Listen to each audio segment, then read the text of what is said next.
friend next to Gene Simmons with the beard is Kevin Churko, and he's from Moose Jaw, Saskatchewan. All right. So how did that work? How does some guy from down the road get involved in that photo? Well, his story is great too, and I won't go into great depth, but he is a guy who did all his time with his family, the Churko family, across Canada for years and years, and his story is exactly the same as mine. He figured out, after doing all this work, playing and getting to be a better musician, and his dots connected himself to getting out, and he got involved with Shania Twain, and his brother is Shania Twain's guitar player and musical director, and also plays with Kelly Clarkson. That's Corey Churko. But Kevin is an excellent producer. He's a great drummer, and he's an excellent producer. And he got involved in the Shania Twain camp with Mutt Lange on talent alone, and is, however he got recommended, he put himself in that position. And then slowly but surely, as his stuff started to develop, he ended up in moving to Switzerland with Mutt Lange and working with Shania Twain. Again, someone from Moose Jaw ends up going to Switzerland and working with a great artist. And then he ended up in Los Angeles and started working with Ozzy Osbourne and piggybacked off that. That's pretty cool.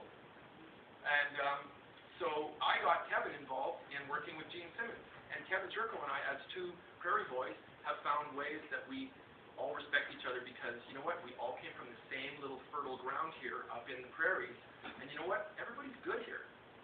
We're the nicest people. We just don't always know what to do with some of the talent. And I've just found that when I've run into other fellow people from this little environment, we're all very capable because we've done our work. It's just sometimes we don't always know how to get to the next level. And when Kevin and I, we met in Las Vegas, actually. I live in Las Vegas now, and so does he. And it's funny how we just look at each other and we're like, it's interesting how, we came from the exact same patterns of, we did all the same things.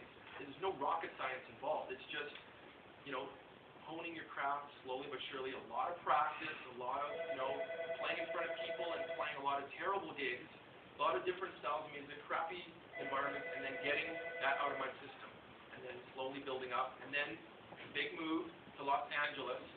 And I'm not telling anybody you have to do that, but you understand that that's the next thing is like you gotta get yourself out of that comfort zone.